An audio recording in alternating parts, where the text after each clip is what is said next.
Yes नमस्कार, मैं लालजी प्रसाद। स्वागत है आरा हिंदी स्कूल में। आज की क्लास में हम बात करेंगे कविता गांव का घर। आपको मालूम है कि ये सबसे अंतिम कविता है आपके पाठ्य पुस्तक में, है ना। गांव का घर। देखिए इस क्लास में हम क्या क्या बात करेंगे। इस क्लास में देखेंगे हम जितने भी आपके वस्तुनिष्ठ प्रश्न बहुत ज़रूरी हैं उनको, और उन सवालों को भी देखेंगे जो इस बार परीक्षा में पूछे जाने की संभावनाएं बनती हैं। तो चलिए क्लास की शुरुआत करते हैं एक हल्की मुस्कान के साथ। ठीक है, पहला सवाल है, इनमें से कौन सा ग्रंथ ज्ञानेंद्र पति का है। ज्ञानेंद्र पति का बताना है कि कौन सा ग्रंथ है। बवाल, आमने सामने, आंख हाथ, बनते हुए, परीक्षा। इन चारों ऑप्शन में से आपको बताना है कि कौन सा होगा। ज्ञानेंद्र पति के बारे में पढ़े हैं या नहीं पढ़े हैं। नहीं पढ़े हैं तो इनकी कविता है, ठीक है, गांव का घर। ज़रूर पढ़ लीजिएगा, आपके पाठ पुस्तक में ही है, बट पढ़े हैं कि नहीं पढ़े ये आपको देखना है। देखिए, आँख हाथ बनते हुए सी आंसर हो जाएगा। ये क्या है, आपका काव्य संग्रह है, आँख हाथ बनते हुए, है ना। चलिए नेक्स्ट प्रश्न देखते हैं, पंचायती राज में क्या खो गया है। नेक्स्ट प्रश्न है, पंचायती राज में क्या खो गया। ईमान, धर्म, पंच परमेश्वर, विश्व बंधुत्व। जब आप कविता पढ़ते हैं उस कविता में एक पंक्ति ही आती है कि पंचायती राज में खो गया है पंच परमेश्वर, है ना। तो ये पंच परमेश्वर ही इसका सी आंसर हो जाएगा। पंच परमेश्वर, आप एक कहानी भी है, पढ़े हैं क्या आप। पढ़े होंगे शायद। पंच परमेश्वर परमेश्वर कहानी है, किसकी है कहानी, प्रेमचंद की। मुंशी प्रेमचंद की एक कहानी है, और नहीं पढ़े हैं ना तो मेरे दोस्त ज़रूर पढ़ लीजिएगा। ये बेहद ख़ास और बहुत ज़रूरी कहूँ तो, मतलब क्या ही कहा जाए इस कहानी के बारे में। बहुत ही सुंदर कहानी है, और कहानी क्या है, सिखप्रद कहानी है जिसमें पंचायती राज को लेकर बताया गया है। और पढ़िएगा, अगर पढ़े होंगे तो बहुत अच्छी बात है, नहीं पढ़े तो ज़रूर एक बार पढ़िएगा मेरे कहने से। इस कहानी को यूट्यूब गूगल पर सर्च करिएगा, मिल जाएगा। ये ज्ञानेंद्र पति को किस कृति पर साहित्य अकादमी पुरस्कार दिया गया। पुरस्कार से एक सवाल बनता है, इसलिए यहाँ पर है। कवि ने कहा पर, भिनसार, संशयात्मा, आँख आँख बनते हुए। तो देखिए, अभी जो आपकी ये जो कविता है गांव का घर, ये किस में संग्रहित है। तो आपका ये इसमें संग्रहित है, संशयात्मा में। ठीक है, और इसी संशयात्मा के लिए इन्हें क्या मिला था, पुरस्कार दिया गया था 2000 के लगभग, शायद, हाँ शायद 2000 में पुरस्कार दिया गया था, साहित्य अकादमी पुरस्कार। चलिए आगे बढ़ते हैं। प्रश्न नंबर है 4, ज्ञानेंद्र पति किस प्रशासनिक पद पर रहे हैं। यानी प्रशासनिक सेवा दिए हैं इन्होंने। जिलाधिकारी, पुलिस अधिकारी, काराधीक्षक और सेना अधिकारी। तो भूमिका में लिखा हुआ है कि इन्होंने ना जिलाधिकारी, पुलिस अधिकारी भी नहीं रहा और सेना भी नहीं, कारा अधिकारी के अधीक्षक के रूप में इन्होंने कार्य किया था। ज्ञानेंद्र पति, नेक्स्ट प्रश्न देखते हैं। ज्ञानेंद्र पति का काव्य नाटक है, ये क्या पूछ रहा है, नाटक, लेकिन कैसा नाटक, काव्य नाटक। पढ़ते पढ़ते, भिनसार, ठीक है, और गंगा तट। ये भिनसर है कि भिनसार है देख लेनी है यहाँ पर, ठीक है, भिनसर है क्या है, ठीक है, इसको देखिएगा। एक चक्रा नरी, ठीक है, एक चक्रा नरी, ये काव्य नाटक पूछ रहा है। तो देखिए नाटक के बहुत कमी है, और जिसमें से एक काव्य नाटक ही यही है, बस एक ही है इनका, एक चक्रा नगरी। ये ध्यान में रखना है, यही आपका क्या है, काव्य नाटक है। काव्य नाटक उसको बोलते हैं जो कविता के रूप में पंक्तियाँ कही गई हैं, बोलना है कविता के रूप में उसमें। आइए, ज्ञानेंद्र पति की कविता कौन है। तो गांव का घर, हार जीत, अधिनायक, नन्हे प्यारे बेटे। अभी हम पढ़ रहे हैं गांव का घर, तो आंसर तो यही हो जाएगा, लेकिन परीक्षा में पूछ दे तो कैसे पता रहेगा, याद रहेगा तभी पता रहेगा, हाँ यही है। अच्छा, हार जीत किन की कविता है, याद है आपको, हार जीत। हार जीत अशोक वाजपेयी का, ठीक है, अशोक वाज, ये आपको मालूम है तो बहुत अच्छी बात है, अशोक वाजपेयी। अधिनायक रघुवीर का है, रघुवीर, ये भी आपको याद रहना चाहिए, रघुवीर की कविता है। प्यारे नन्हे बेटे, प्यारे नन्हे बेटे, विनोद कुमार शुक्ल, ठीक है, विनोद कुमार शुक्ल की ये कविता है। और सारी का सारी आपके पाठ्य पुस्तक में है, बाहर से नहीं है ये। आइए आगे बढ़ते हैं 7 नंबर प्रश्न पर। ज्ञानेंद्र पति का जन्म कब हुआ है।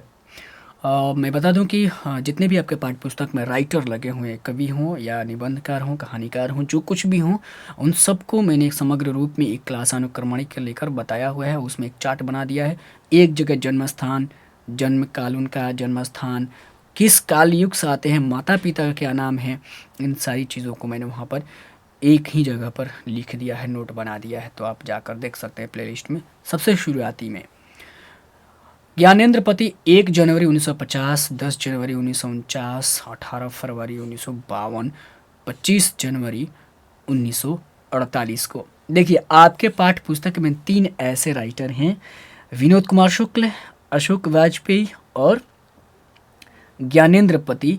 ये इधर के जो कविता खंड के हैं, इनका जन्म क्या होता है, जनवरी में होता है। और 1 जनवरी में 2 लोगों का जन्म होता है, एक आपका ज्ञानेंद्र पति, दूसरा होता है आपका विनोद कुमार शुक्ल। ठीक है, विनोद जी का होता है, याद रहेगा। मेरी राइटिंग पर नहीं चाहिएगा, मैं बस लिख रहा हूँ यहाँ पर ऐसे ही, समझ गए चीज़ें। तो आपका आंसर यहाँ पर ए हो जाएगा। ये 2 राइटर हैं जिनका जन्म 1 ही जनवरी को होता है। हालांकि विनोद कुमार शुक्ल का 1937 में होता है, 1 जनवरी 1937, और ज्ञानेंद्र पति का 1950 में। और ये अंतिम कवि हैं आपके पाठ्य पुस्तक के। आइए, कवि ने कहा क्या है, तो अभी बताना है कि कहानी संग्रह, नाट्य संग्रह, कविता संग्रह, निबंध संग्रह। ध्यान देने की बात है, कवि ने कहा तो कवि जो कहेगा तो काव्य कहेगा, कविता कहेगा। यहाँ पर क्या है, सी आंसर हो जाएगा। कवि का मतलब हुई है कविता, काव्य रचना, कविता करना। और नाट्यकार तो है नहीं, कहानीकार अलग अलग होता है, ये विधा तो उस तरीके का भी, उसके लेखक भी होते हैं। लेकिन एक अभी इसके ठीक पीछे हमने एक किया हुआ है, कौन सा किया है, अशोक वाजपेयी की कविता हमने किया हुआ है, हार जीत। और अशोक वाजपेयी ठीक इसी नाम से, कवि ने कहा थोड़ा सा चेंज है, कवि ने कहा, इसके बाद कवि एक है, कवि ने कह गया, ठीक है, कह गया, कवि कह गया। एक है कवि ने कह गया, ठीक है, या कवि जो कह गया, जो कवि ने है या जो है देख लीजिएगा, लेकिन सेम यही है, कवि ने कह गया। तो क्या है, वो आलोचना है, किसकी आलोचना ग्रंथ ये, तो आपका अशोक वाजपेयी का। मैं इसलिए बता रहा हूँ कि सेम नाम है, थोड़ा सा केवल चेंज है ना, और परीक्षा में पूछा जा सकता है। ज्ञानेंद्र पति को सन 2006 में किसके लिए साहित्य अकादमी पुरस्कार मिला था, साहित्य अकादमी पुरस्कार मिला था, 2006 में मिला था। और किसके लिए, ये रिपीट सवाल हो गया है, संशय आत्मा के लिए मिला था। ठीक है, लेकिन इसमें एक चीज़ नया ऐड हुआ है, 2006 में मिला था। कब मिला था, 2006 में। मैं क्या बताया उस टाइम, 2002 गलत था, वो 2006 सुधार लेना है, 2006 में मिला था। ज्ञानेंद्र पति ने प्रथम बार एमए किस विषय में किया, उत्तीर्ण किया है। प्रथम बार लगा दिए शब्द, ध्यान दीजिए, प्रथम लगा दिया, इसका मतलब कि 2 बार एमए इन्होंने किया हुआ है, 2 बार इन्होंने एमए किया हुआ है। अभी क्लास ले रहा हूं बाबू, बाद में आना, बाद में बोल तो दिया ना। ज्ञानेंद्र पति ने प्रथम बार एमए किया, ठीक है, मतलब 2 बार इन्होंने एमए किया हुआ है। एक बार किस में किया, संस्कृत, फारसी, भूगोल, अंग्रेजी। तो ये आपका अंग्रेजी हो जाएगा। इन्होंने जो पहली बार एमए किया तो वो क्या हो जाएगा, अंग्रेजी में हो जाएगा। दूसरी बार जो किया किस में किया, हिंदी में किया। और कहाँ से किया था, हिंदी में किया था। और आपका ये बिहार विश्वविद्यालय मुजफ्फरपुर से किया था इन्होंने। और पटना विश्वविद्यालय से इन्होंने अंग्रेजी किया था, एमए किया था, यानी पटना विश्वविद्यालय से ये पढ़े हुए हैं, ये भी ध्यान रखना है। बीए और एमए दोनों अंग्रेजी में ही किया है इन्होंने, पटना विश्वविद्यालय से। गांव का घर शीर्षक कविता किस कविता संग्रह में अब पूछ रहा है, तो मातृभूमि, पुत्र वियोग, संशयात्मा, उषा। कविता संग्रह का मतलब संग्रहित किया गया है, उसमें बताना है। संशयात्मा सी हो जाएगा आंसर ये आपका, ठीक है, बहुत ज़रूरी है। आगे बढ़ते हैं कि जिन बुलाओं से गांव के घर की रीढ़ झुरझुराती है, किस कवि की रचना है। ये रचना है नहीं, यहाँ पर हो जाएगा किस कवि की पंक्ति है, ठीक है, ये बताना है, पंक्ति है। पंक्ति है तो बताइए किसका, जयशंकर प्रसाद, ज्ञानेंद्र, अशोक वाजपेयी, शमशेर बहादुर। आपका हो जाएगा ये बी आंसर हो जाएगा, ज्ञानेंद्र पति की, ठीक है।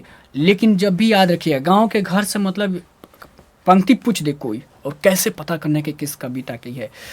तो अभी गांव के घर से अगर कोई भी पंक्ति आए तो ध्यान रखना है, गांव की बातें होनी चाहिए, पुरानी गांव से जुड़ी यादें होनी चाहिए। अगर ऐसी बातें उसमें झलकती हैं तो समझिए कि वो गांव का घर। अब गांव ही शब्द आ गया है तो आपको सीधे रखना है गांव, ठीक है। रीढ़ आ जाए, बूढ़ा काका आ जाए, बाबा आ जाए, दूध वाला आ जाए, ठीक है, ऑर्केस्ट्रा की बात आ जाए, लालटेन की बात आ जाए, ये सब क्या है, गांव से जुड़ी बातें हैं। ये तो आपको सीधे पकड़ना है गांव का घर, या फिर ये ज्ञानेंद्र पति। आइए 13 नंबर है, गांव का घर कवि कौन है। गांव का घर का कवि कौन है, तो आप समझ गए हैं, ज्ञानेंद्र पति ये हो जाएगा। मलयज नरेश नरेश नरेश सक्सेना, नरेश सक्सेना त्रिलोचन नहीं होगा। चलिए नेक्स्ट प्रश्न देखते हैं, किस कवि की पंक्ति है, उठौना दूध है लाने वाले बूढ़े ग्वाल दादा। तभी मैंने बताया ना, बूढ़ा आ जाए, ग्वाल दादा आ जाए, ठीक है। तो ये बूढ़ा दादा है, ग्वाल दादा, ग्वाल यानी दूध देने वाले दादा आ जाए, तो ये किस में जाना, गांव का घर में। यहाँ पर क्या कवि के बारे में पूछ दिया, कवि के बारे में पूछा हुआ, तो यहाँ ये कवि का नाम ना देकर सीधे गांव का घर दे दे, उषा दे दे, आपका हार जीत दे दे, प्यारे नन्हे बेटे का दे दे, तो यहाँ पर कविताओं का नाम दे दे तो आपको सीधे पहुँचना है, ध्यान रखना है गांव का घर।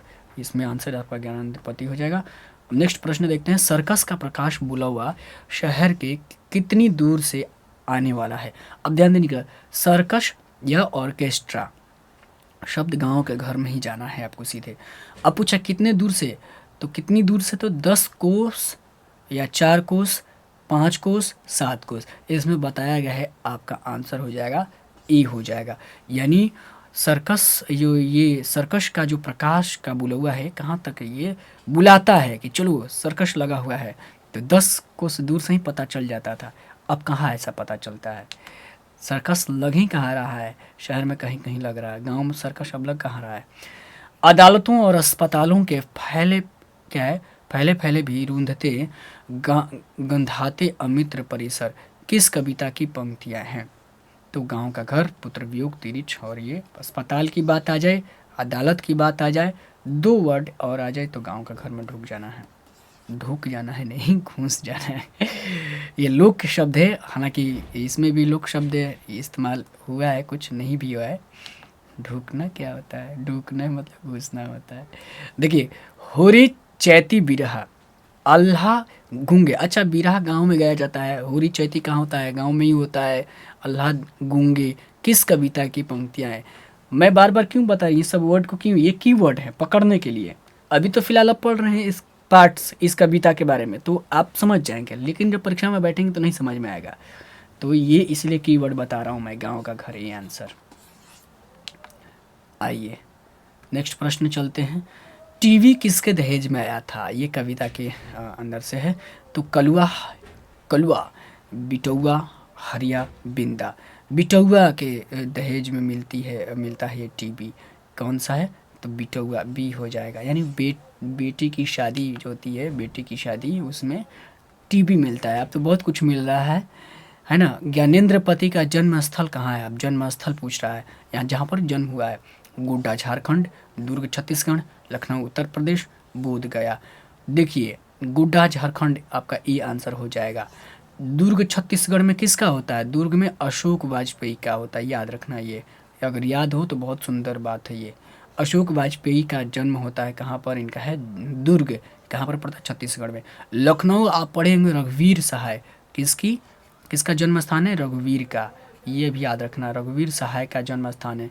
उत्तर प्रदेश, बोध गया, काटिए इसको। आइए, जबकि चकाचौंध रोशनी में मदमस्त ऑर्केस्ट्रा का, मैंने बोला ऑर्केस्ट्रा शब्द आ जाए तो बज रहा है कहीं बहुत दूर, किस कविता की पंक्ति है, गांव का घर, ये आंसर हो जाएगा। ध्यान रखने की बात है, ऑर्केस्ट्रा आ गया तो सीधे गांव का घर। नाबादस का पद नहीं, सूरदास का नहीं है, उषा का भी नहीं है। नेक्स्ट देखते हैं, दूध डूबे अंगूठे के छाप किनके हैं। दूध पहले गाँव में क्या होता था ना, जैसे गाँव में दूध पहुँचाया जाता था, ग्वाल दादा पहुँचाते थे लोग, तो जो द्वार होता था मिट्टी का पहले दीवार होता था ना, अब तो ईंट का पत्थर का है, दूध का पता नहीं चलेगा दूध का थंब कहाँ है।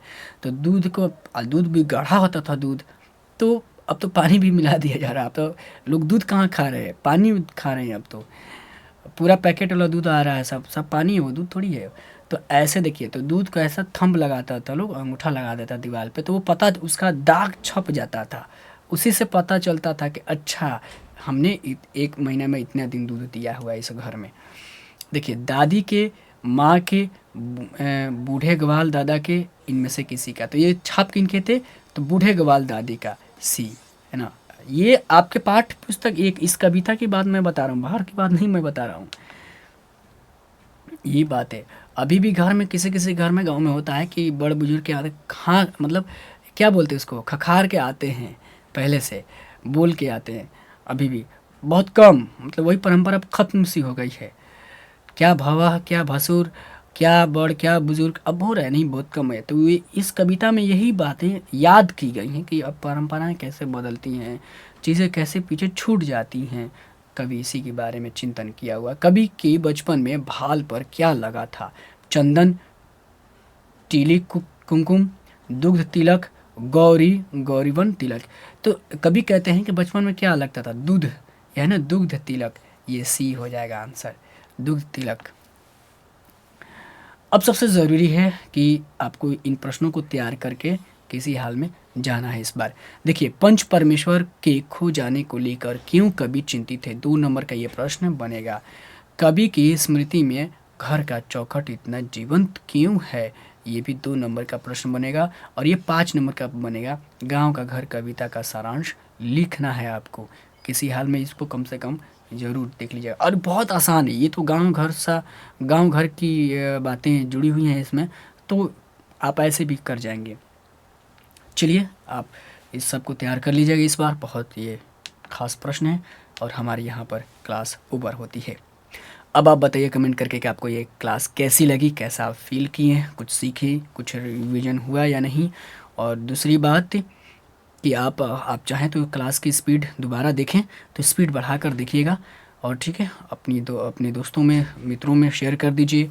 लाइक सब्सक्राइब जो करना है कर दीजिए। लेकिन हमारी क्लास रेगुलर चल रही है, आप रेगुलर क्लास से जुड़े रहिए। अपने मित्रों या जो आपके पीछे छोटे भाई बहन लोग पढ़ते आ रहा है, मैट्रिक में है, इंटर में है, तो उन 11th में है, तो उन लोगों को भी शेयर कर दीजिए, बता दीजिएगा, ताकि वो इससे जुड़ जाए। चलिए, तब तक के लिए दीजिए इजाज़त, फिर मिलते हैं हम एक नई क्लास के साथ। और हमारी क्लास प्लेलिस्ट में जाकर आप चेक कर सकते हैं। जय हिंद, जय भारत।